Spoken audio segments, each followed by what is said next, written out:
今日は素ので曲の速さを上げる3種類のプロンプトを解説していくよ。以前の動画で曲を遅くするプロンプト、ダウンテンポとスローテンポを紹介したね。反対にすれば曲を速くするプロンプトになる。アップテンポとファストテンポってこと。でもアップとファストはあまり効果に差がないんだ。ダウンとスローはかなり差があるのにね。だから今回はより一般的な表現で効果も少し高いアップ系だけを解説するね。今日解説する3種類のアップ系プロンプトはアップをファストにしても大体同じ効果になるよ。それじゃそろそろ本題に入るね。アップテンポ、アップビート、アップペース。今日解説する3種類のプロンプトはこれだよ。曲の速さって単純には決められないんだ。テンポが速ければ曲も速いってわけじゃない。例えば今流れている BGM のテンポは146。テンポは普通だけど速い曲に聞こえる人もいる。逆にテンポは73でかなり遅い曲だろ。そう思う人だっているんだ。曲の速さの概念はかなり複雑だから表現するプロンプトも3種類あるんだ。それじゃプロンプトの解説をしていくよ。アップテンポは単純に曲のテンポを上げる。テンポを上げる以上のことはしないので速い曲に聞こえるかどうかはわからないね。アップビートはテンポを上げると同時に速く聞こえるようリズムを強化する。曲のリズムにしっかり乗れるようにドラム音が強くなるって感じかな。アップペースはテンポを上げると同時に速く聞こえるように音の量を増やす。今流れているこの BGM のように細かいメロディーが多用されるようになるよ。それじゃ実例を聞いてみようか。今回はフォークプラスアップ系プロンプトにするよ。フォークソングの速度がどう上がるか3種類のプロンプトの差を聞いてみよう。とにかくスピードを速くしたい。限界を知らない翼広げ。とにかくスピードを速くしたい。みんな追い越して駆け抜けろ。とにかくスピードを速くしたい。限界を知らない翼広げ。とにかくスピードを速くしたい。みんな追い越して駆け抜けろ。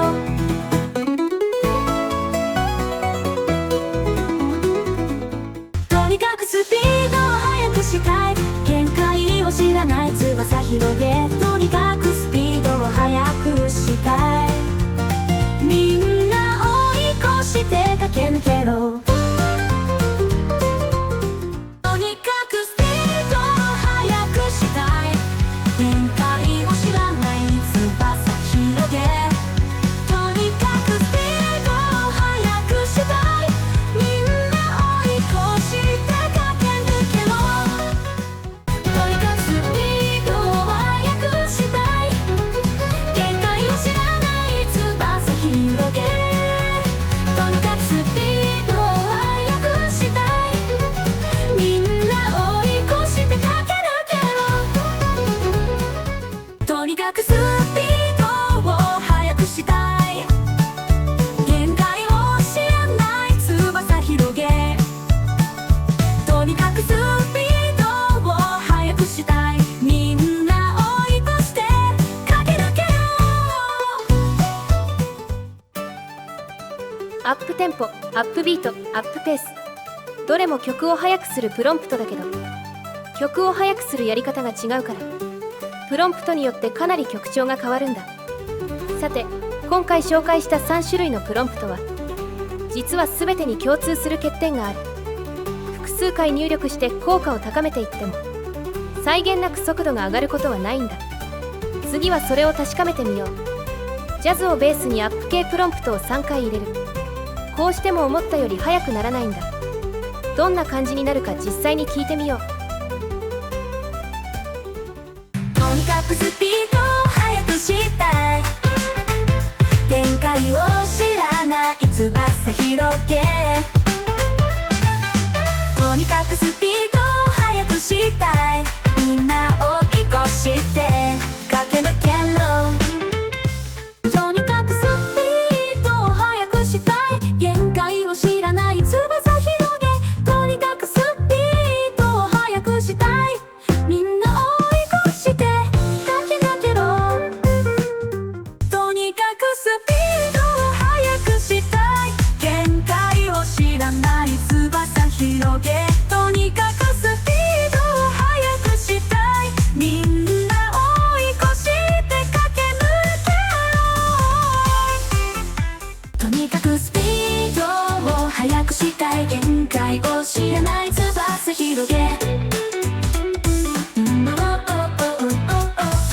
くスピードを速くしたいみんな追い越して駆け抜けろ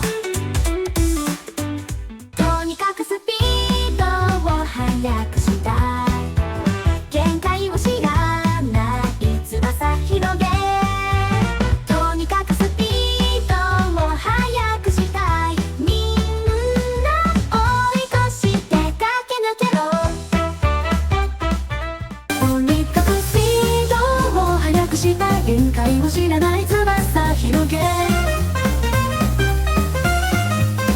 にかくスピードを速くしたいみんな追い越して駆け抜けろ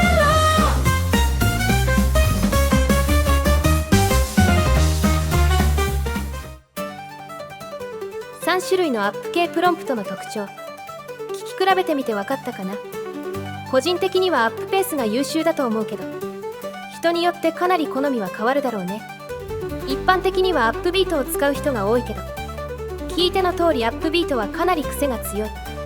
状況と曲調に応じたプロンプトをしっかりと使い分けた方がいいと思うな。さて、そして聞いてもらった通り、アップ系プロンプトで出せる速度には上限がある。曲として成立しないレベルのテンポ、むちゃくちゃな速度はアップ系では出せないよ。アップ系以上の速度を出したいのなら別のプロンプトを使うしかないだろうね。すごく速いテンポの音楽ジャンル、それをプロンプトで使えばすごい速度が出せる。ということで次回の動画ではアップ系を超える速度のプロンプトを解説するよ。最初はこの動画で解説しようと思ったけど、ちょっとかなり人を選ぶ内容になるから。それじゃまたね。